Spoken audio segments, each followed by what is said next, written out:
Don't forget to like and subscribe. The Ocean View Grand Resort in Miami was the kind of place that glittered by day and hummed with secrets by night. Built in the 1980s, its coral pink facade and palm-lined entrance screamed old Florida glamour. But behind the polished marble floors and chandeliers, the staff knew its quirks.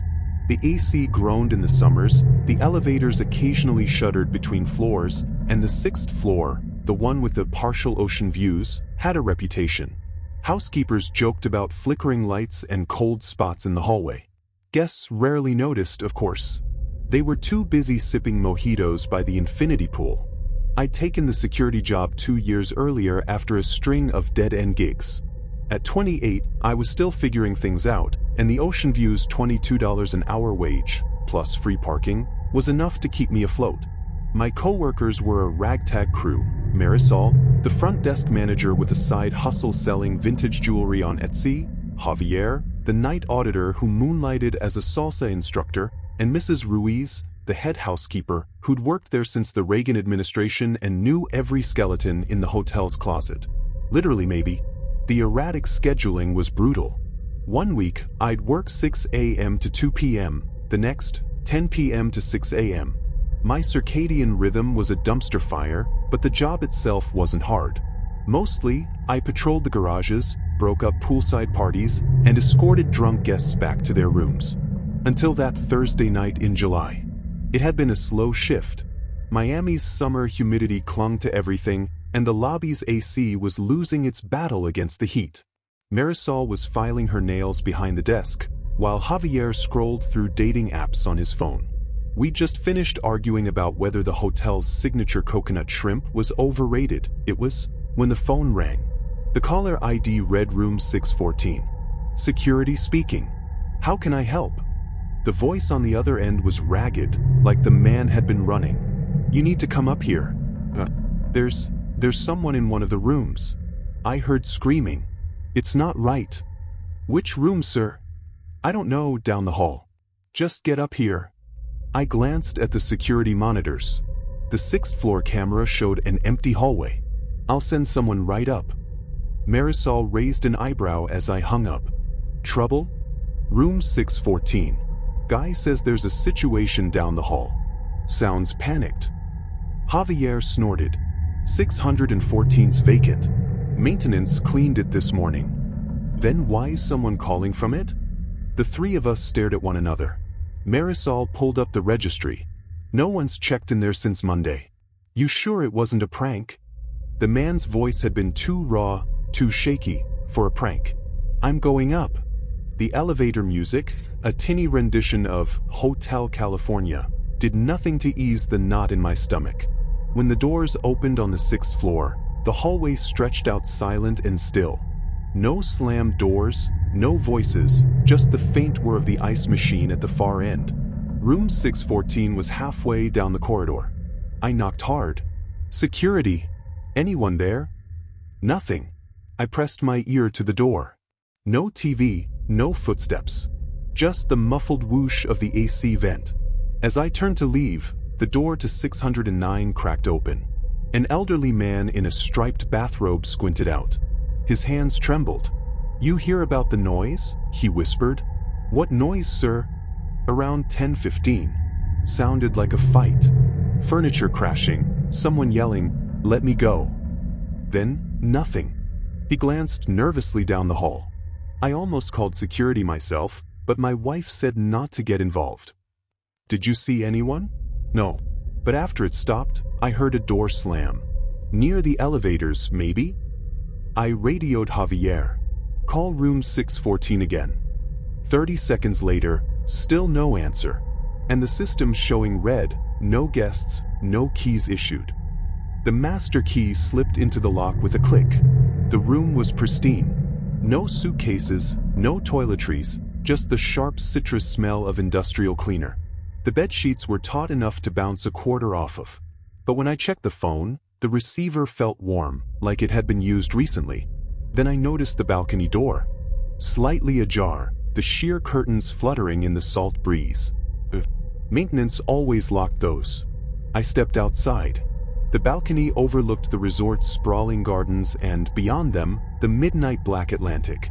Nothing seemed out of place, until I spotted a smudge on the railing. Leaning closer, I realized it was a partial handprint, fingers splayed as if someone had gripped the metal hard. My radio crackled. "You need to come back down," Marisol said. "Now." Back in the lobby, a woman in a rumpled blazer was arguing with Javier. "I'm telling you, he never came back," she snapped. "His phone goes straight to voicemail." Marisol pulled me aside. "That's Elena Torres. Her brother, Lucas, was staying in 607. He went out for a walk around 8:30 and never returned. She says he texted her at 10:05 saying he was back in his room, but 607's on the 6th floor," I finished. "The same floor as the call." Elena thrust her phone in my face. The last text from Lucas read, 10:05 p.m., back in the room. Heading to bed. See you tomorrow. Security footage told a different story. Lucas, a lanky guy in a Miami Heat jersey, was seen returning to the hotel at 8:45 p.m., then exiting through a side door near the parking garage at 9:30 p.m. He never came back in. So who sent that text? Elena's voice broke. The police arrived at dawn. They tore through room 614 but found nothing.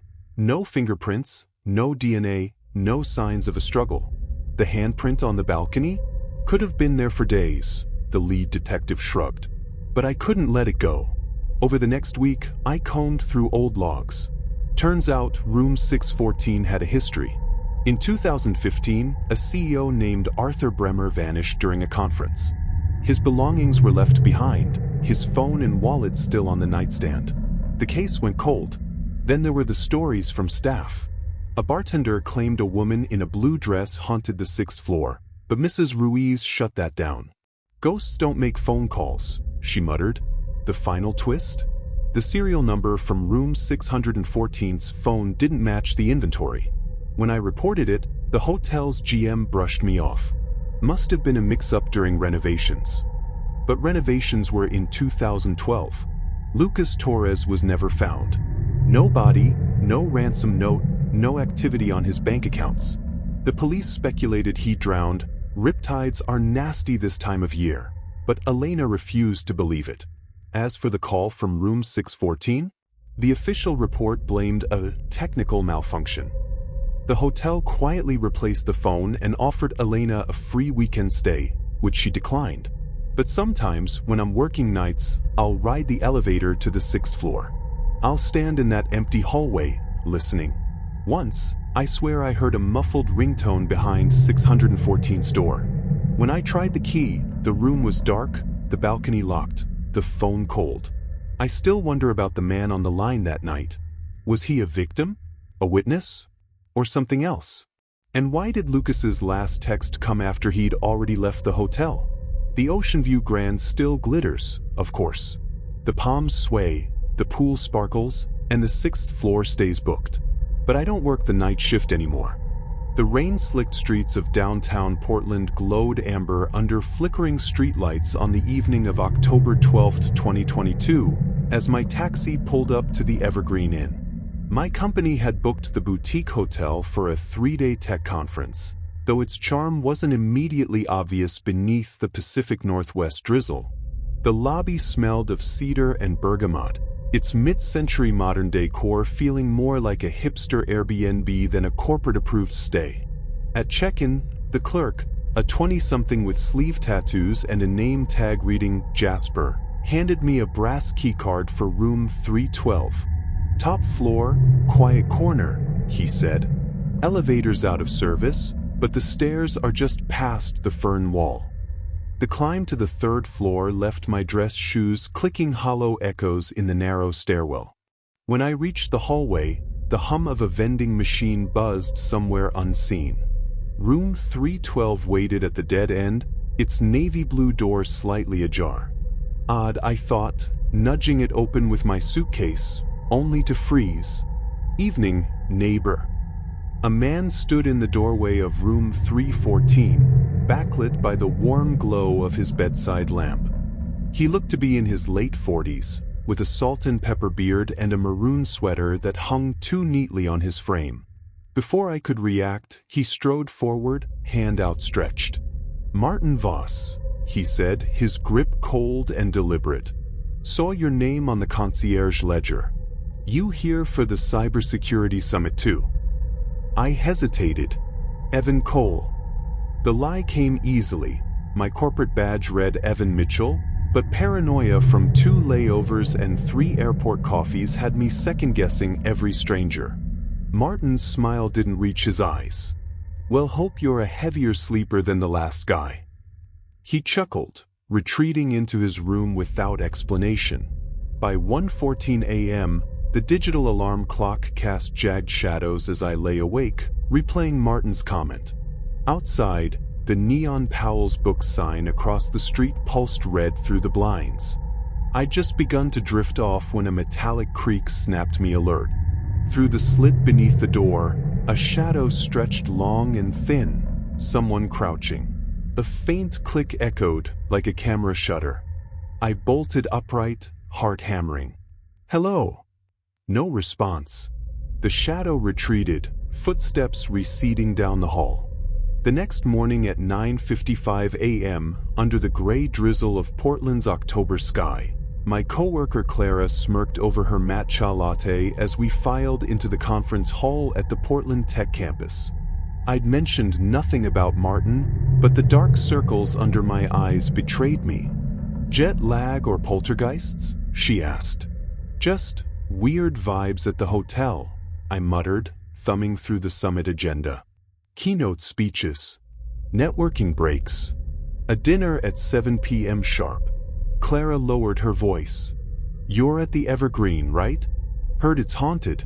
Some investor died there in the 80s, fell asleep in a bathtub full of IPO paperwork."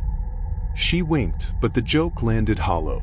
By 10:23 p.m. that night, back in room 312, the shower's steam did little to ease the chill down my spine. I'd triple-locked the door, propped a chair under the handle, and still jumped at every pipe groan. Just as I lathered shampoo, a sharp beep boop sliced through the spray. Electronic lock disengaged. I froze. The bathroom door was inches ajar, fog spilling into the dark room. Heavy footsteps thudded past, not toward the bed, but to the desk where my laptop glowed with VPN access to the company server. They're not here for me. They're here for the data. Adrenaline cut through the panic. I shut off the water, grabbed the metal towel rack as a makeshift weapon, and burst into the room. "Get the hell out." A figure in a black hoodie whirled around, clutching a thumb drive. For a split second, Martin Voss's bearded face glinted in the laptop light. Then he lunged for the door. Portland PD found Martin 3 hours later, just after 3 a.m. on October 14th, in a rented Prius parked behind Voodoo Donut. His laptop held screenshots of summit attendee profiles and a folder labeled Cole_Evan. The detective's theory? Corporate espionage. Martin had posed as a consultant, targeting mid-level managers with access to proprietary AI code. But why me? I asked the stone-faced officer. "Your LinkedIn said you worked on Project Aegis." He shrugged. "Turns out 6 other Evan Coles attended that summit.